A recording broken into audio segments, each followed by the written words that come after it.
A History of Electro, Part 2, The Evolution of Electro Music. From the years 1981 to 1985, Electro Boogie, or Electro Funk as it came to be known, started to flourish. D-Train's first single, You're the One for Me, was a popular song in the dance clubs in 1981. This was a kind of prelude to the funky electronic sounds that would later manifest in different ways from that year forward. You're the One for Me was released on Prelude Records. Prelude was a New York based record label that released a lot of early electro music, such as On a Journey, I Sing the Funk Electric by Electric Funk. This cut was a great combination of funky vocals, synthy stabs, with a hypnotic sequencer line and atmospheric pads and echo effect on the vocal phrases.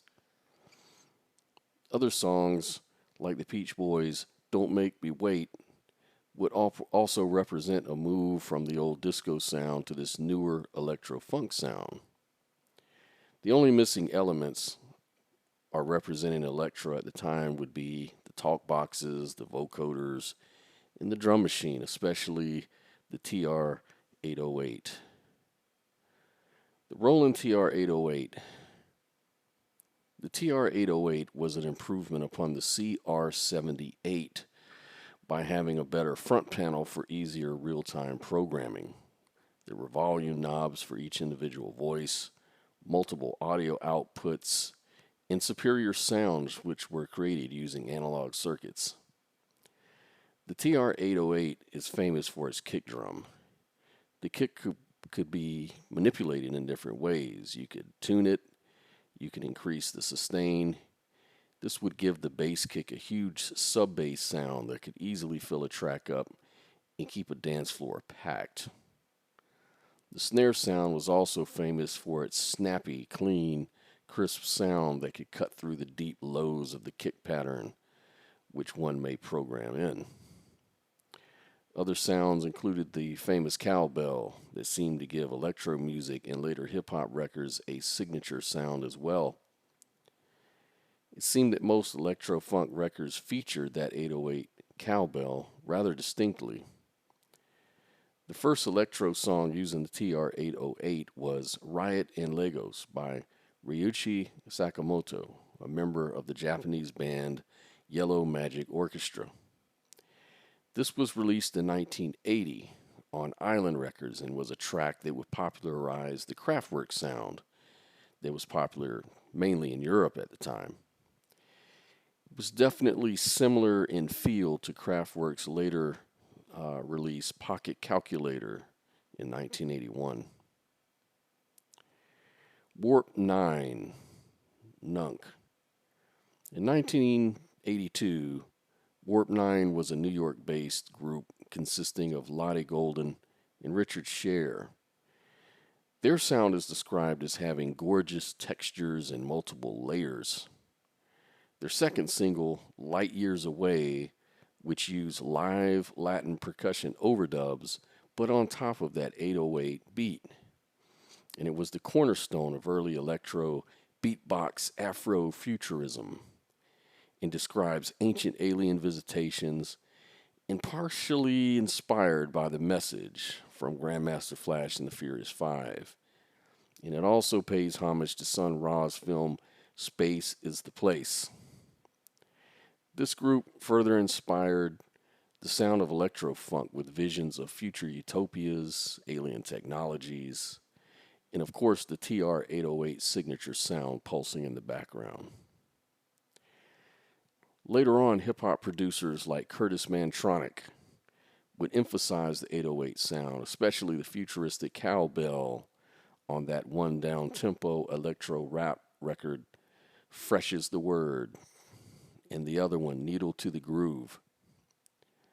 Rapper Tila Rock was an early rap artist that first emphasized the bass kick on his release It's Yours on Party Time Records in 1984.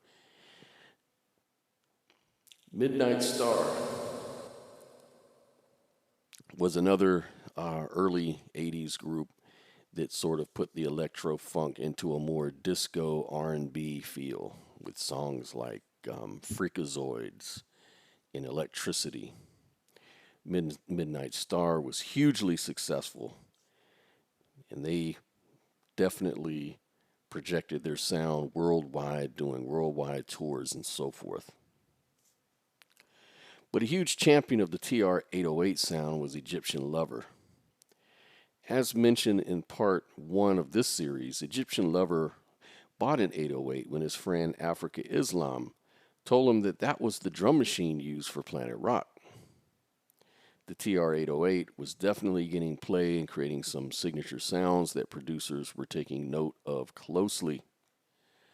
Even Marvin Gaye's song Sexual Healing was influenced by reggae music as he was exposed to it in England, and he incorporated some really nice 808 programming, helping to make this song a huge hit in 1982. Sexual Healing won several music industry awards. At the 1983 Grammy Awards, the song won Gaye 2 Grammys, including Best Male R&B Vocal Performance and Best R&B Instrumental Performance. The 808 was definitely a help in this regard.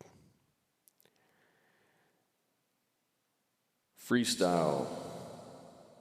The unused tracks on Planet Rock were later used for a song called Play at Your Own Risk by a group named Planet Patrol.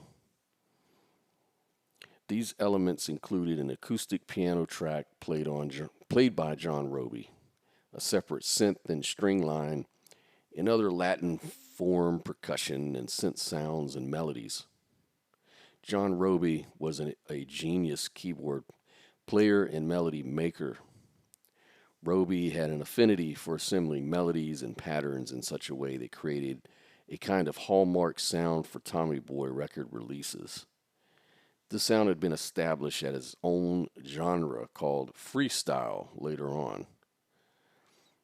Such artists as Shannon would release Let the Music Play. This song became a huge success for Emergency Records in 1983 and directly influenced by Planet Patrol. Man Parrish also produced Two Sisters early on. The track High Noon contained that electro funk sound with the vocal styling and sample patterns that would be common in later quote unquote freestyle records.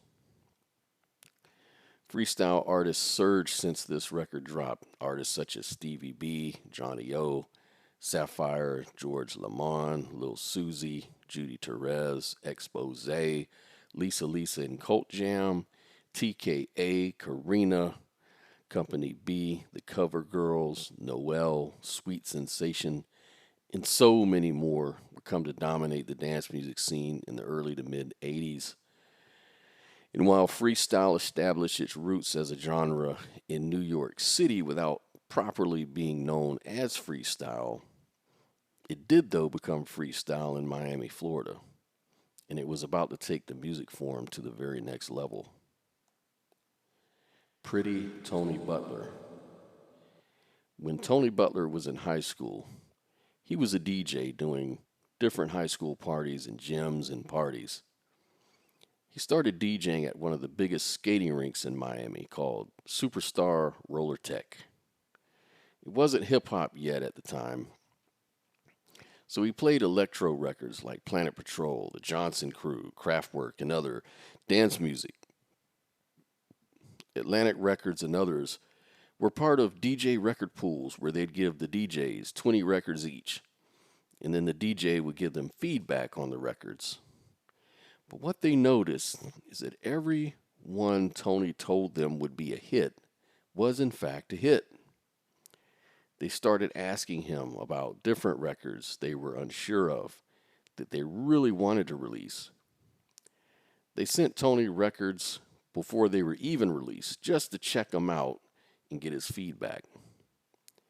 He batted 1,000 times again and again, he says. Every record they sent him, he told them it was going to be a hit, and in fact, it was a hit. So they asked him, do you think you could make a record that was a hit? And he said, yeah, sure. Tony then built his own studio. He found the artists, wrote the songs, engineered the sessions, recorded them, and set up the label as far as distribution was concerned. Set up accounts receivable, payables, promotion, all the important structures for earning 100% on his releases when it was time to launch. Back then, it cost about $1 to press a record up, and you could sell it for $3 to $4 a record. So the profit margin made a lot of sense. The tools were in place, and he was eventually armed with artists and hot freestyle songs. His first record was called Summer Delight by Freestyle. He actually coined the word for the kind of music that was starting to be popular. It was comprised of a group of cousins. They were actually a band with guitars and drums. But he produced the record differently with an 808. The record went platinum. It was simply fire when it hit the radio station, 99 Jams in Miami. The group, of course, was ecstatic to be freestyle music stars. But Tony had even bigger plans in his mind. Tony went and bought a vocoder. He had the Roland 808 and went and got the Juno 60 and wrote a huge hit called Fix It in the Mix. After that, he wrote and released Jam the Box, which went double platinum. These huge records were made using the TR-808 and 4 simple synthesizers. One day, Tony was working on the music for a track called When I Hear Music, and he knew he wanted a female voice. He says in an interview that he heard a voice coming from behind the wall at Peach's record and tape store that was the exact voice he was hearing in his head for the song. This lady's name was Debbie Deb. And he asked her, do you sing? She says, no, dude. Tony asked, do you want to make a record? She said, I guess. So he gave her his phone number and address and asked her to come to his studio that night. That night, she came by, put on the headphones, and went to the booth. And she said she couldn't believe how good the song sounded. They finished the record that night. He took it to the radio station, and it went triple platinum. Fix It in the Mix was still going up in the charts, along with Jam the Box. But because they were being released really fast and one after the other, the records were actually competing against each other. Therefore, Tony created different labels like Jam Packed and Music Specialist. Every record he did was on a different label, so now all of them could be played on the radio at one time. At this point, he had 4 record outlets, and they were on the top 10 and all on radio stations, and he simply can't press enough records because of this. So, of course, he went out and bought a pressing plant all of his own. There were other freestyle artists coming up and competing like Connie, Stevie B, Erotic Exotic, Secret Society, Nice and Wild, and others.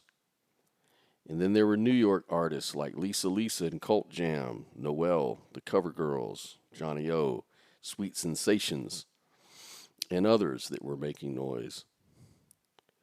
So Tony later went on to produce Trenier, who had a few hit singles and then an album like Trenier in 1986 and Trenier's In the House in 1992.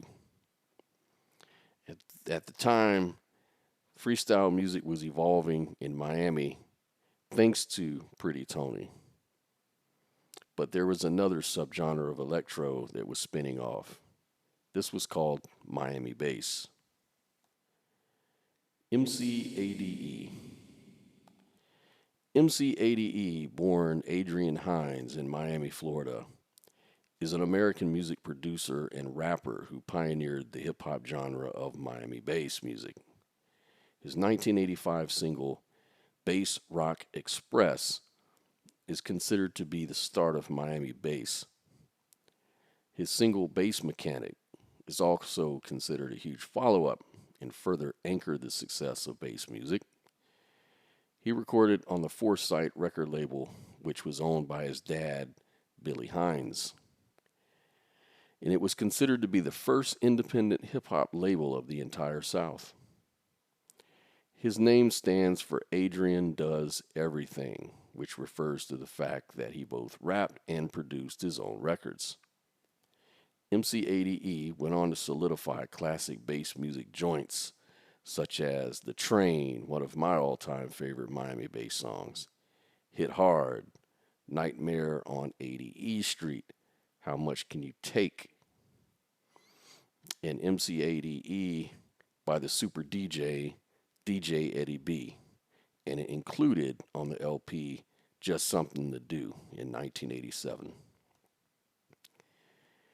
a.d.e had a signature vocal style using a voice processor that sounds similar to the heavy reverb processor used on Planet Rock. This incorporated the electro-funk element into his new genre that emphasized that TR-808 boom sound that generated from the long sustain of the kick.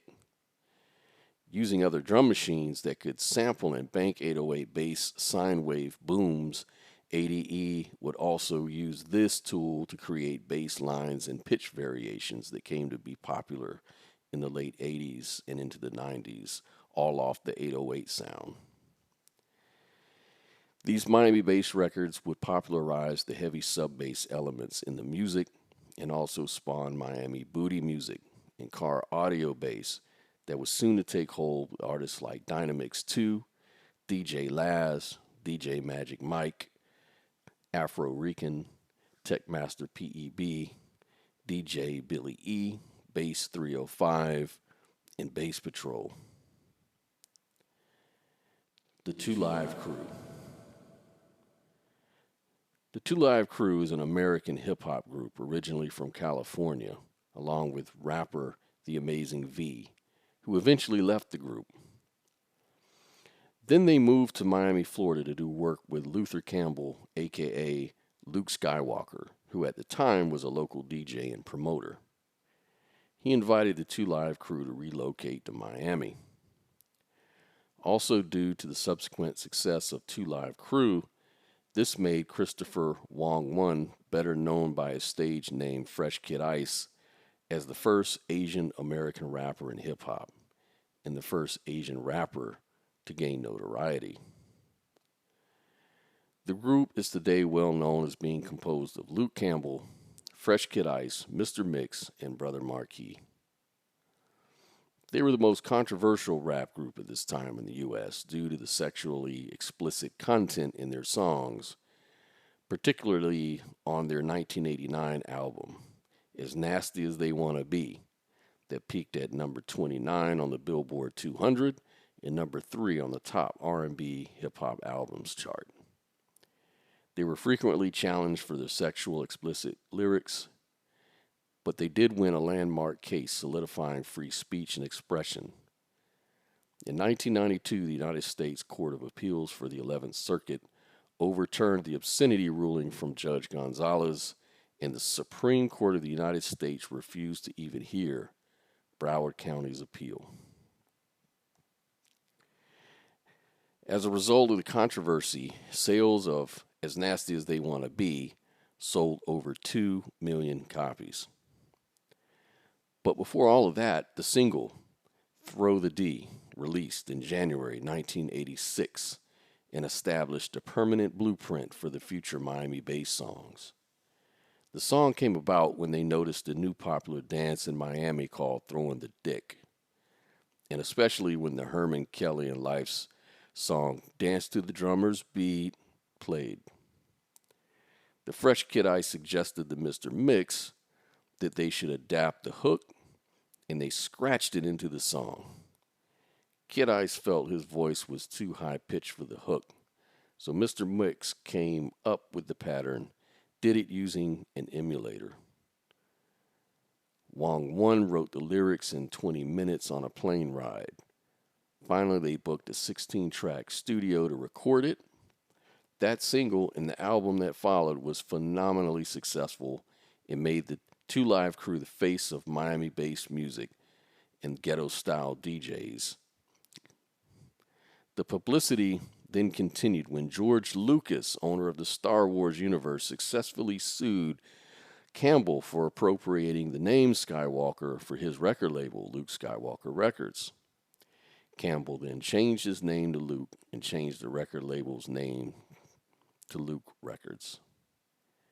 And the group released an extremely political follow-up album, Banned in the USA, after obtaining permission to use an interpolation of Bruce Springsteen's Born in the USA. The Two Live Crew continued to release records throughout the 90s. In 1994, Back at Your Ass for the 9-4 was released. This album, the group was billed as the new Two Live Crew, as Brother Marquis and Mr. Mix had left the group.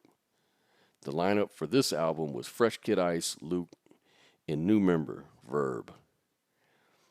It is the last album with the Two Live Crew banner to feature Campbell. The album became a moderate hit, peaking at number 52 on the Billboard 200 and number 9 on the top R&B hip-hop albums. 2 charting singles were produced, Hell Yeah and You Go Girl, who were both made into music videos. 1995 saw a reunion of Fresh Kid Ice, Brother Marquis, and Mr. Mix, who reformed again to record Hoochie Mama for the soundtrack of the movie Friday. The soundtrack reached number 1 on the Billboard 200, where it held the position for 2 weeks, and top R&B hip-hop albums chart for 6 weeks. Fresh Kid Ice, Mr. Mix, and Brother Marquis left Luke and Luke Records to go to Lil Joe Records and released Shake a Little Something in 1996 without Luther Campbell. Shake a Little Something is their 7th album. It was released on August 6, 1996 for Lil Joe Records and was produced by Mr. Mix. The album made it to number 145 on the Billboard 200 and number 3 on the top R&B hip-hop albums, and 2 singles, Shake a Little Something, which peaked at number 11 on the Hot Rap Singles chart, and Do the Damn Thing, which reached number 24 on the same chart. It peaked at number 59 on the top R&B hip-hop and album charts. At the time of this album, Fresh Kid Ice had left the new Two Live Crew, which consisted of himself, Luke, and Verb, and Luke Records, to rejoin original members Mr. Mix and Brother Marquis. However, the reunion was short-lived as Mr. Mix left the group after this album. The Real One is their 8th and last studio album. It was released on April 7, 1998 for Lil Joe Records, and with the absence of Mr. Mix, was produced by various producers. The album peaked at number 59 on the top R&B hip-hop albums. Shortly after the release of this album, Brother Marquis left as well.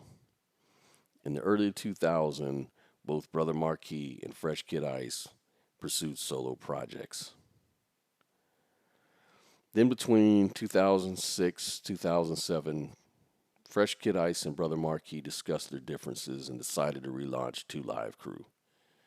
They offered other past members to be involved but were declined. Both of them started to tour and release singles. And from 2010 to present, Mr. Mix returns, and then there was the death of Fresh Kid Ice. In 2010, Brother Marquis and Fresh Kid Ice briefly reunited with Luther Campbell and Mr. Mix as they were honoree winners at the 2010 VH1 Hip Hop Honors, the Dirty South edition. Later that year, both of them released the singles I'm Too Live featuring Manny Fresh, Cougar, Boom featuring E40. They announced the release of a new Two Live Crew album called Just Wanna Be Heard with guests Too Short, E40, and Insane Clown Posse. It was set to be released in August 2010, but remains unreleased to this day. In June 2014, the Two Live Crew released a new single, Take It Off. The video clip features cameos by Manny Fresh, Flavor Flav, Trina, Flo Rida, and Trick Daddy. Also in 2014, they announced an album called Turn Me On, which remains unreleased. In 2016, Fresh Kid Ice left the group to relaunch Chinaman Records. Shortly after, Mr. Mix returned to the Two Live Crew. That same year, the new Two Live Crew duo released two singles, How About Them Cowboys and One Horse Sleigh. But on July 13, 2017, at age 53, Fresh Kid Ice died in a Miami hospital from cirrhosis, which is an end-of-stage liver disease. MC Shy D. Peter Jones, professionally known by his stage name MC Shy D, is an American rapper from Bronx, New York, and was raised in Atlanta, Georgia. Early in his music career, he and his DJ Man, was with Foresight Records out of Fort Lauderdale, Florida, and released the first song, Rap Will Never Die, in 1985. This song used the Pink Panther theme song as the hook, presenting a creative element to the 808-driven drum pattern and scratching. At this time, it was kind of popular in electro and hip-hop songs to use cartoon and TV-themed melodies, such as Dougie Fresh and Slick Rick's hit The Show that featured the theme music from Inspector Gadget cartoon. He then did a follow-up, Shy D Is Back, in 1986. Later in 1986, he released another single on Foresight Records, Shy D Is Back, this time using the theme from Sanford & Son's 70s TV series. He was soon signed with Luke Skywalker Records and released two albums, Gotta Be Tough and Comin' Correct, in 1988. He released his third album, Don't Sweat Me, in 1990 via On Top Records and Benz Records, and his fourth album, The Comeback, in 1993 via Rap Records. In 1996, Jones released his fifth studio album, Recordnize, featuring DJ Smurf under Benz Records. His sixth and most recent album, Against the Odds, was released in 1999 with Charlotte the Rhythm Crooms, also via Benz Records. Shy D could and would program his own beats, do his own scratching as he did in Gotta Be Tough, and of course write and perform his own lyrics. Shy D is from the Bronx, New York, and is in fact the cousin of Afrika Bambaataa, a huge artist and figure in electro-funk music. Shy D was known to wear all black on stage. His rap style was similar to his favorite rap acts, Run DMC, paying homage to them in his song Gotta Be Tough on Luke Records. MC Shy D was later awarded $1.6 million in past royalties and punitive damages from fellow rapper and record producer Luther Campbell. MC Shy D said Campbell owed him from Gotta Be Tough and Comin' Correct in '88, two albums he recorded under Campbell's record label Luke Records in the late 1980s.